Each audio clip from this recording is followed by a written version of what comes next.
The fluorescent lights hummed overhead in the open-plan office of Technova Solutions, casting a sterile glow over rows of cubicles filled with the steady click of keyboards and muffled phone conversations.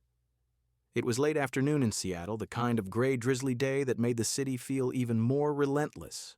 Ryan Moore, a 35-year-old software engineer with tired eyes and a rumpled button-down shirt hunched over his desk, his fingers flying across the keys as he debugged a stubborn line of code. His mind, however, was elsewhere, still replaying the emotional parent-teacher conference he'd attended that morning for his 6-year-old daughter, Emma. The meeting had been bittersweet.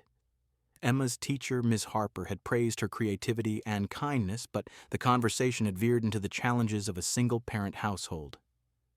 "She's thriving, Mr. Moore," Mrs. Harper had said with a warm smile. "But I can see how much she misses having that extra support. You're doing an amazing job." Ryan had felt a pang in his chest, a reminder of the void left by his wife, Sarah, who had lost her battle with cancer 3 years earlier. On his way back to work, he'd pulled out his phone to text Ms. Harper a quick note of thanks, but the words that came out were rawer than intended. "I miss you." He meant the connection, the shared understanding of raising a child alone, but in his exhaustion, he didn't overthink it. Now back at his desk, he hit send without a second glance. The message whooshed away, and for a split second, everything was fine. Then his phone buzzed with the delivery confirmation. His eyes widened as he stared at the screen. Delivered to Alyssa Tran. Alyssa Tran, the CEO of Technova, a woman in her late 30s known throughout the company for her ironclad principles and zero-tolerance policy for inefficiency. She'd once fired a senior developer for being 2 minutes late to a critical meeting, citing it as a breach of professional standards. No one joked with Alyssa. No one even made small talk unless absolutely necessary. She was a force, sharp-suited, always composed, with a reputation for turning the startup into a multi-million-dollar enterprise through sheer willpower and strategic brilliance. And now, Ryan had just sent her a message that could be interpreted as intimate. His heart slammed against his ribs like a trapped animal. Sweat beaded on his forehead despite the air-conditioned chill. "No, no, no," he muttered under his breath, fumbling to open the messaging app. But it was too late. Messages couldn't be unsent in their corporate system.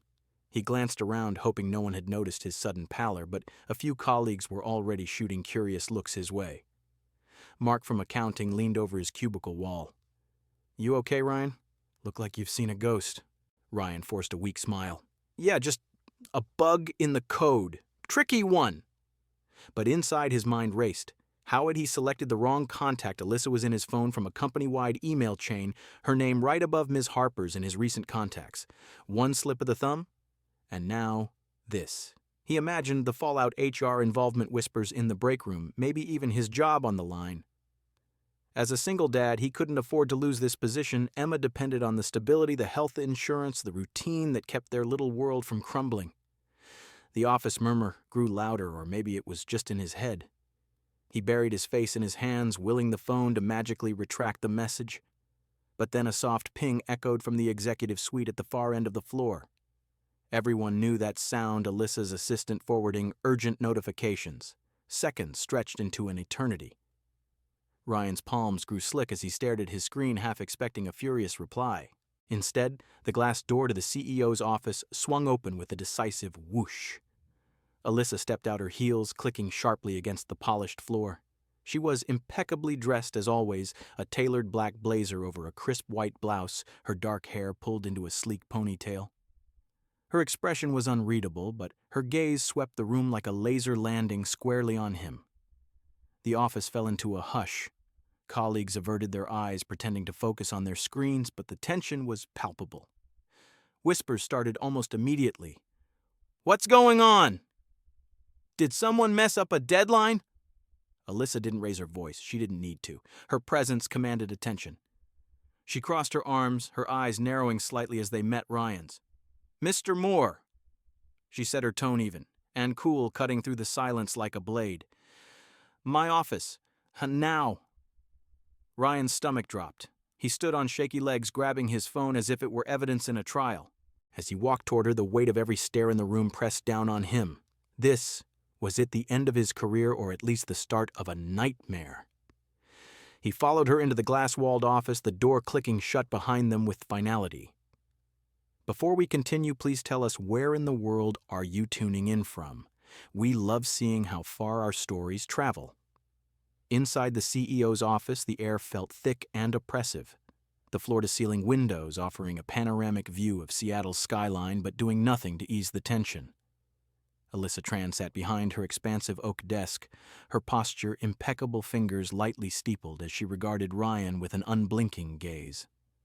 The room was minimalist, sleek lines, neutral tones, a single abstract painting on the wall that screamed corporate efficiency. Ryan stood awkwardly in front of her, his hands clasped together to hide their tremor, feeling every bit the underling about to face judgment. "I think you have something to explain," Alyssa said, her voice calm and measured like a judge calling for opening statements. There was no fury in her tone, no raised volume, but the quiet authority made Ryan's throat tighten. He swallowed hard, his voice coming out hoarse and uneven. "Miss Tran, I'm so sorry. That message, it wasn't meant for you. It was a mistake. A complete accident." He paused, gathering his thoughts, the weight of the moment pressing down. "I'm a single dad. My wife, Sarah, passed away 3 years ago from breast cancer. It's just me and my daughter, Emma, now. She's 6.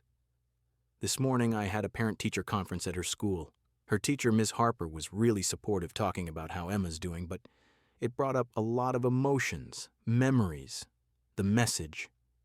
I miss you. It was for her, for the conversation we had. I must have selected the wrong contact in my phone. Yours was right above hers from that company email last week. I didn't mean I would never." His words tumbled out in a rush, his face flushing with embarrassment. He met her eyes, briefly expecting to see disapproval or worse, but there was something else there, a flicker, almost imperceptible, of understanding. Alyssa leaned back slightly in her chair, her expression unchanging, but she didn't interrupt. When he finished, the silence stretched for what felt like minutes, though it was probably only seconds. Finally, she nodded a small, deliberate motion. "Go back to work, Mr. Moore, and double-check the recipient next time." Her tone was neutral, almost dismissive, but there was no edge to it, no threat of consequences. Ryan blinked, stunned. That's it, you're not—" "That's it," she confirmed, already turning her attention to the stack of reports on her desk. "We're done here." He murmured another apology and backed out of the office, his legs feeling like jelly as he returned to his cubicle. The stares from his colleagues were still there, but he ignored them, sinking into his chair and exhaling a breath he hadn't realized he'd been holding. Maybe it was over, a simple mistake corrected with an explanation. He focused on his screen, diving back into the code, grateful for the distraction, but the next day shattered that illusion. Ryan arrived at the office early as usual to beat the traffic and get a head start before picking up Emma from after-school care. The moment he logged in, he noticed the unusual quiet, and conversations hushed as he walked by, and a few people averted their eyes. In the break room, while pouring coffee, he caught snippets of whispers. "Did you hear about Ryan and the CEO? Yeah, that tech's bold move, right? Think he's trying to climb the ladder, single dad angle might work." His stomach twisted. How he hadn't told anyone. But then he remembered his phone had been on his desk when the message sent screen facing up. Someone must have seen it, snapped a photo, or just spread the word. By mid-morning, the rumors had snowballed. An email chain circulated subtly without naming names, but clear enough. Heard someone send a flirty text to the boss by accident. Convenient, huh? In the team meeting that afternoon, his suggestions were met with awkward silences, and when groups formed for lunch, he wasn't invited. Mark, who had asked if he was okay the day before, now gave him a wide berth, muttering something about not getting involved. The isolation hit hard. Ryan had faced judgment before. As a single father, he dealt with pitying looks at school events, assumptions that he couldn't handle parenting alone. But this was different. It twisted his intentions, turned a vulnerable moment into office gossip fodder. He ate lunch at his desk, scrolling through photos of Emma on his phone, her gap-toothed smile at the park, her tiny hands covered in finger paint. What if this reached her school? What if she overheard kids whispering about her dad being that guy who hit on his boss? He couldn't let that happen. Emma deserved better, a stable life free from the shadows of adult mistakes. By the end of the day, the pressure built to a breaking point. Ryan left early citing a family emergency and drove home in silence, the rain pattering against his windshield like accusatory fingers. At their small apartment in a quiet suburb, Emma greeted him with a hug, her curly brown hair bouncing as she showed off a drawing from school, a rainbow with stick figures labeled Daddy and Me. He scooped her up, holding her close, the scent of crayons and apple juice grounding him. As he tucked her into bed that night, reading her favorite story about a brave little explorer, Emma snuggled against him. "Daddy, why are you sad?" she asked sleepily. "I'm not sad, sweetie." He lied softly, kissing her forehead. "Just tired from work." But as she drifted off, Ryan lay awake, staring at the ceiling. How could he protect her from a world that judged so quickly, that turned kindness and mistakes into weapons he had to find a way for her sake, if not his own? The late afternoon sun filtered through the canopy of maple trees in Discovery Park, a quiet green space just a short walk from Technova's downtown Seattle headquarters. Alyssa Tran rarely ventured out during work hours. Her days were a regimented blur of meetings, strategy sessions, and endless emails. But today, after a particularly grueling board call, she needed air. She slipped out the back entrance, her heels swapped for comfortable flats she kept in her desk drawer, and wandered the winding paths, letting the faint scent of pine and damp earth clear her mind. The park was alive with the after-school crowd joggers and neon gear dogs, chasing frisbees, families picnicking on the grass. Alyssa kept to the edges, her thoughts drifting to the rumors still simmering in the office. She'd overheard snippets that morning, subtle digs about favoritism and accidental flirtations. It irked her, not because it targeted her, but because it undermined the professional environment she'd built from scratch. As CEO, she prided herself on fairness, on creating a company where merit mattered above all. Yet here she was, entangled in office drama over a misplaced text. She rounded a bend and spotted the playground ahead, a cluster of swing slides and climbing structures buzzing with children's laughter. Her pace slowed as she approached a bench, intending to sit for a moment.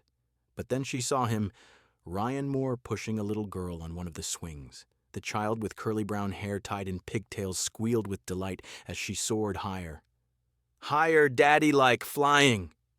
Her voice was pure joy, unfiltered and bright. Ryan laughed, a warm, genuine sound that carried across the playground. He was dressed casually now in jeans and a faded hoodie, a far cry from the office attire Alyssa associated with him. She froze, debating whether to turn back, but it was too late. Ryan glanced her way, his expression shifting from relaxed to startled recognition. He slowed the swing, gently helping the girl down as she hopped off with boundless energy.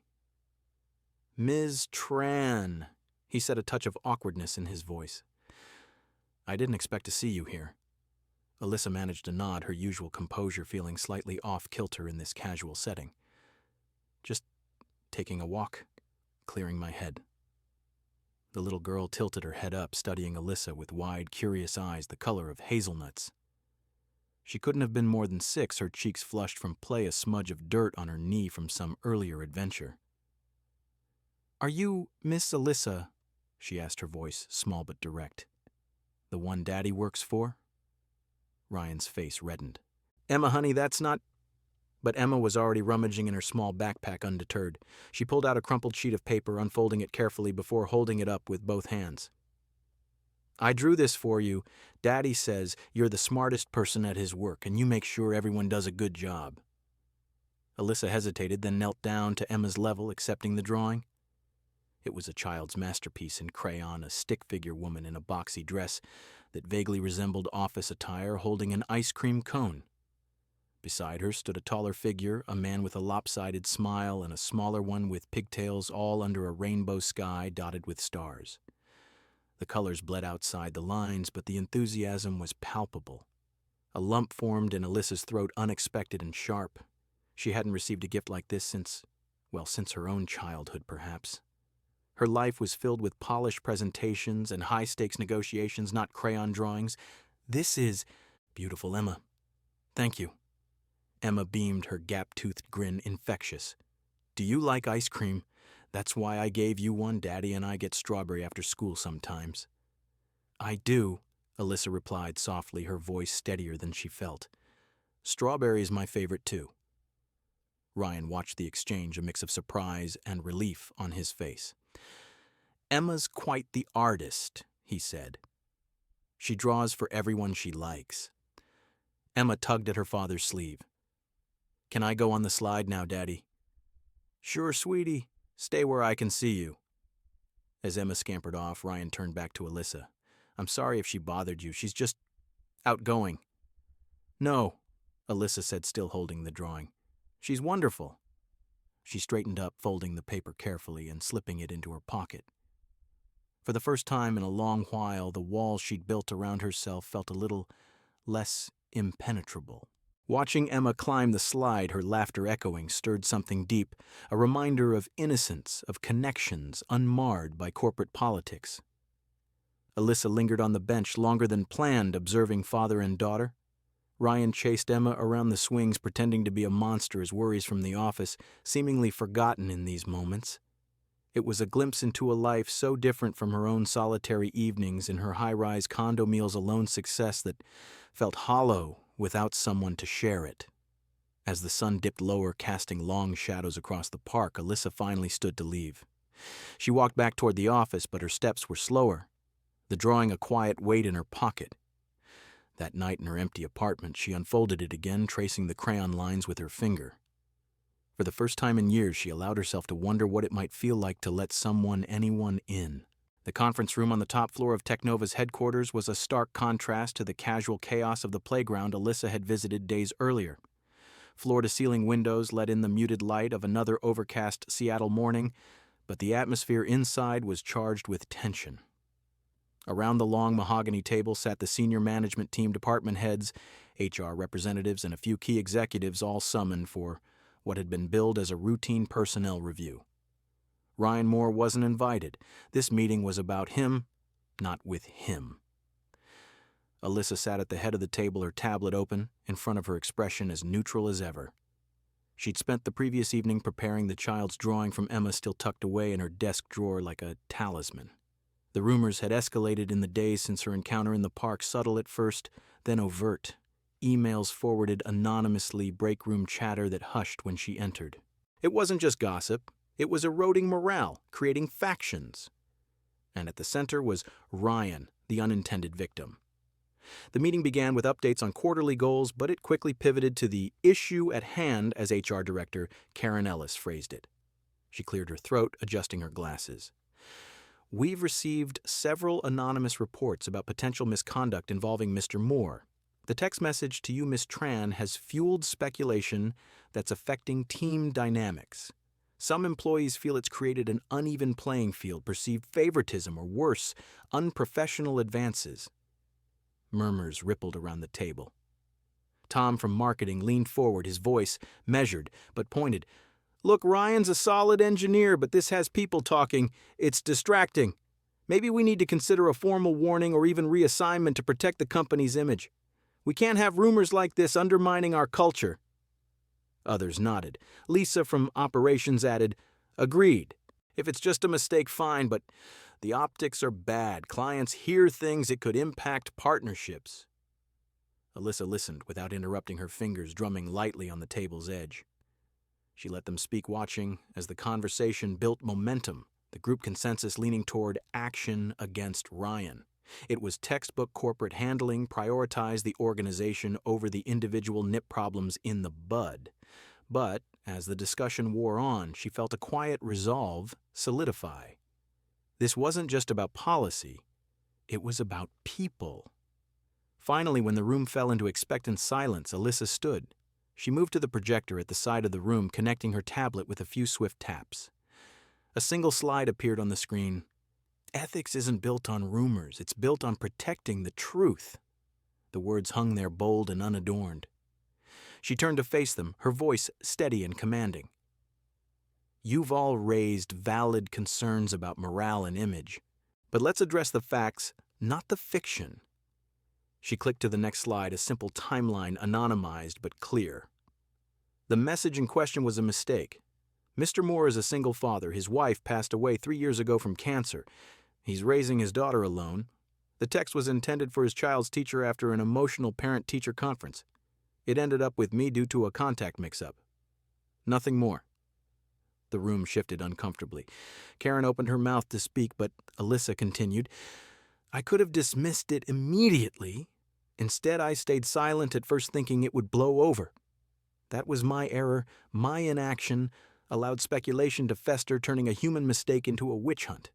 Mr. Moore has endured isolation whispers and doubt not because of any wrongdoing, but because we let rumors dictate our environment.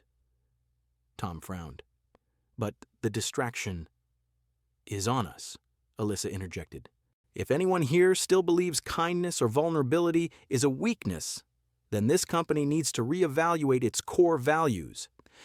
We built Technova on innovation and integrity, not on tearing down our own.